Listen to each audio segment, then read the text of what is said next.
Can the Pokemon vending machine save us from people sucking? The answer is no. There's a lot of ways that people can get around the Pokemon vending machines, even after they've put a lot of ways that can deviate people from purchasing all of the inventory. They're going to be able to get away with it. Hello, my name is Innovate. I have a master's in business administration. I know a lot of people hate Pokemon being very business heavy right now, but I personally am a big fan of it simply because I love anything business or being able to talk about anything business. Anyways, let's go ahead and say why Pokemon vending machines even exist. So we have to take a step back and understand the purpose of a vending machine. So a vending machine was created, or you can really think about as to the purpose of a vending machine is to save up on wages. So it's very costly for a business to constantly have to pay someone at a convenience store for being there, and you're selling like 1, 2, 3 items at a time. So you're saving a lot on wages. Now, it is also beneficial for the customer. A lot of people are going to hate it. Oh my God, we're saving on wages. People are losing their jobs. It's also beneficial for the consumer. Generally, as consumers, even as an employee, you'll want things that benefit you as a consumer. That's why consumer protection laws are in place, and it's always beneficial generally for the consumer than for anyone else.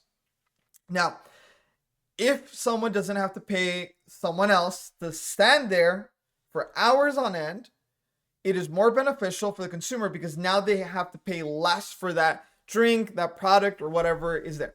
But wages is not the reason that Pokemon vending machines exist. It is slightly associated to it, but it's actually because of security.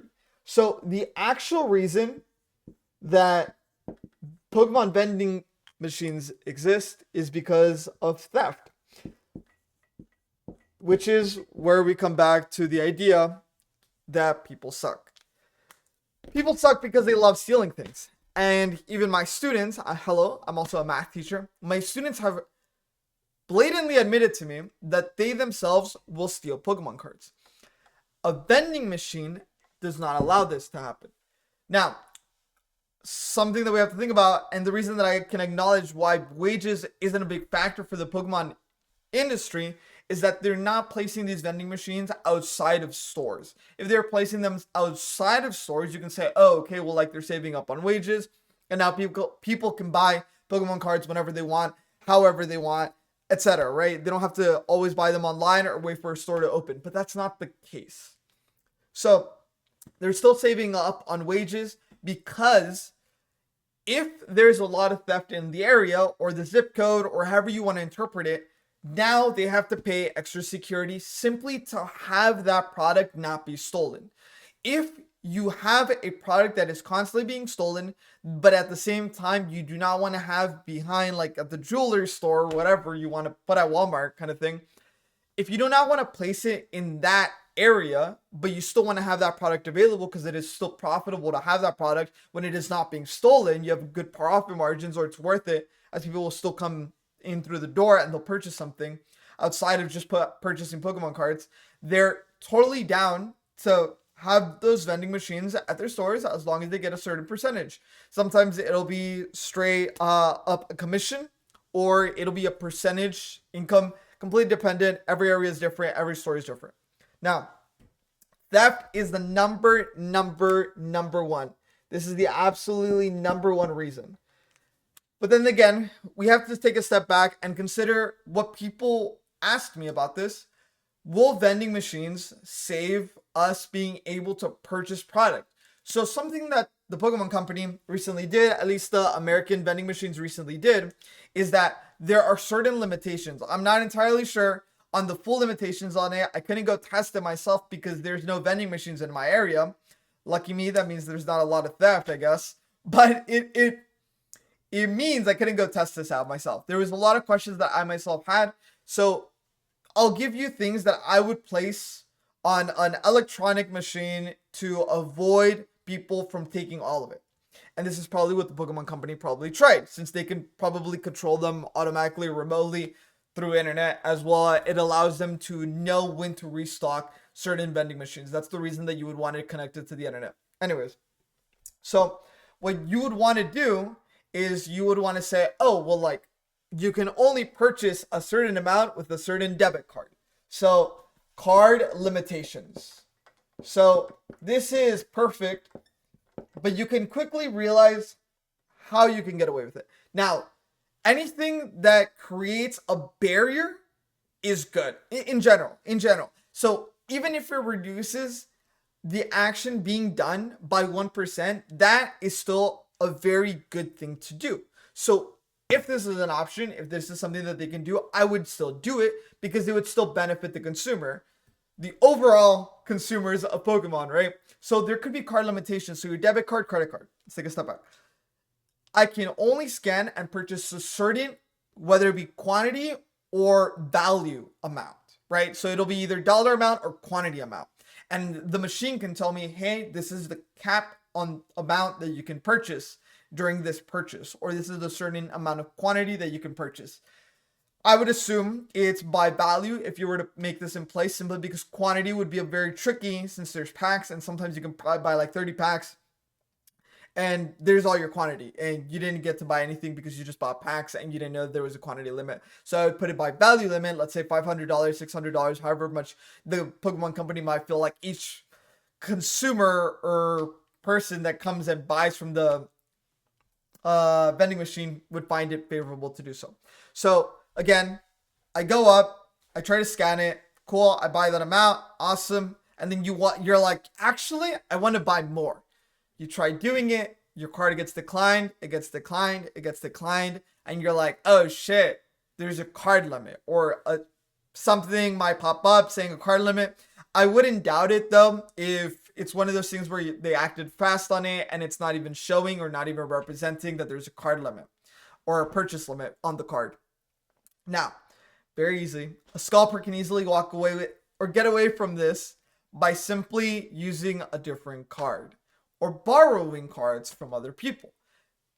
As shitty as that sounds, that is such an easy thing to do, but it's still a barrier, right? It also still protects overall consumers because as an individual consumer, a lot of people, they don't want to admit it, they really don't want to say it, but a lot of people go buy, but because they know that there's not going to be a lot around, or, oh my God, if I don't buy right now, I'm not going to be able to get some anymore, ever.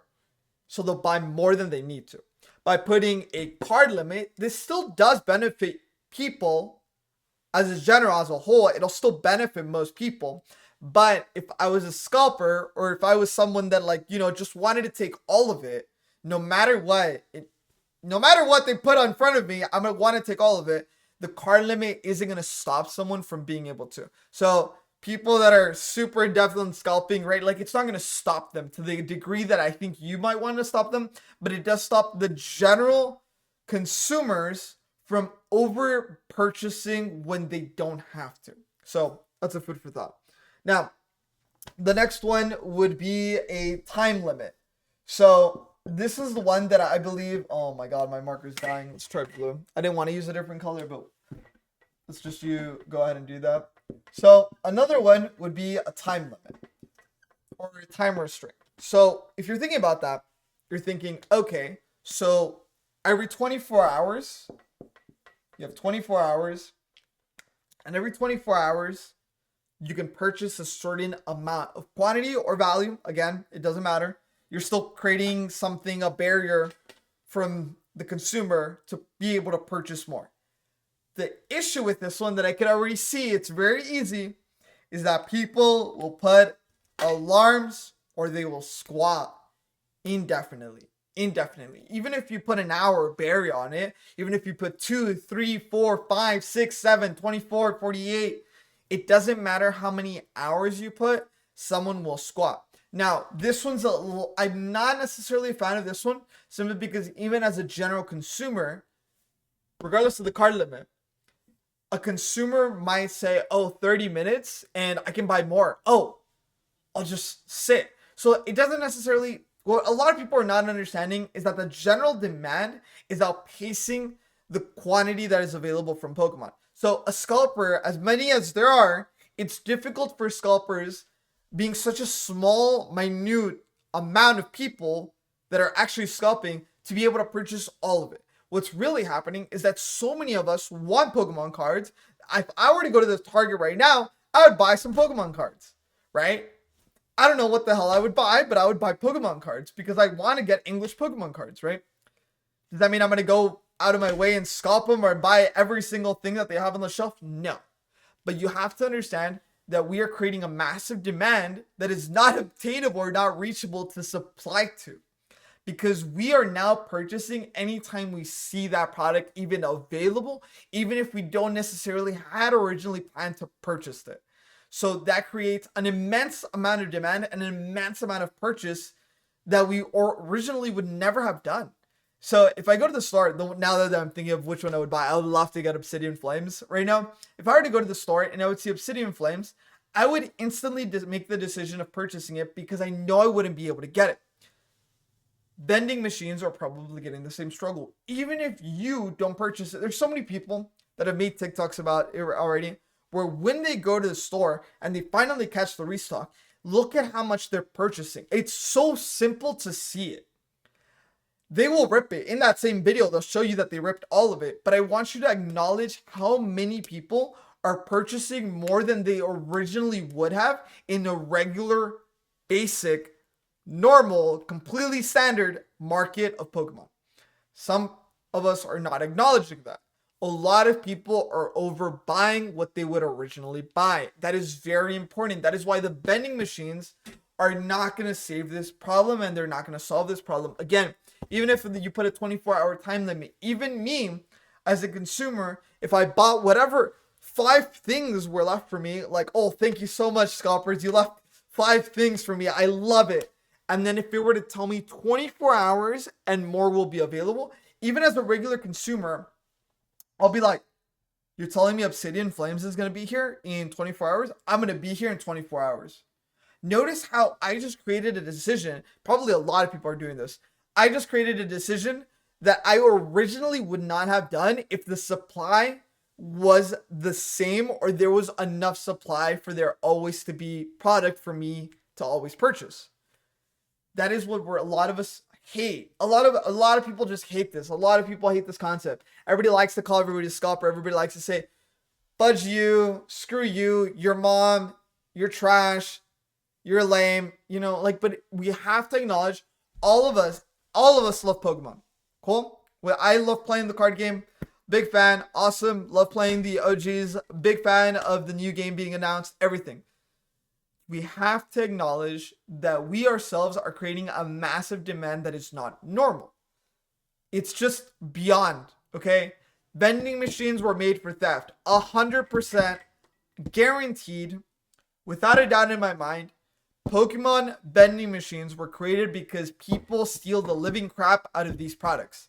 If they're single packs, bro, it's so easy to steal them.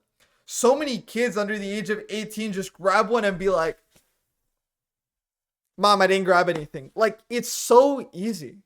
I'm sorry, but it's just a very big problem. It really is. It's so obvious to me, right? And if I make a vending machine, it's going to cost me a lot less than hiring more security because everything's getting stolen, right? It's not hard for Walmart to keep track of inventory that is being stolen and how much is actually being purchased. So with that in mind, thank you for watching. I'm sorry for ranting. I'm just upset that everybody wants to hate on everybody, but we're all consumers. We all want to get the product. We're all overbuying, me included. If I see it, I will buy it. That is the idea of overbuying. We're overpurchasing when we don't necessarily have to. Have I seen it? Fudge no. I've not seen a goddamn pack or a goddamn booster box that I myself wanted. I want Obsidian Flames right now. Have I seen it? Hell no. But if I were to see it, I would buy it. And that's something different because a year ago, I would not have said the exact same thing. If you were to show me a booster pack, I would have been like, oh, there's a lot of them there. I don't need it. Notice the difference in our perspective of it. A lot of people barely got into it, me included. I got into it because of Pokemon Pocket TCG. It's a great ass game. And then I started playing Pokemon TCG Live. And I think that's an even better game. Go play TCG Live. It's a really good game. That's my opinion on it. Master sets are nearly impossible to make. Prismatic Evolution sucks. Goodbye. Enjoy.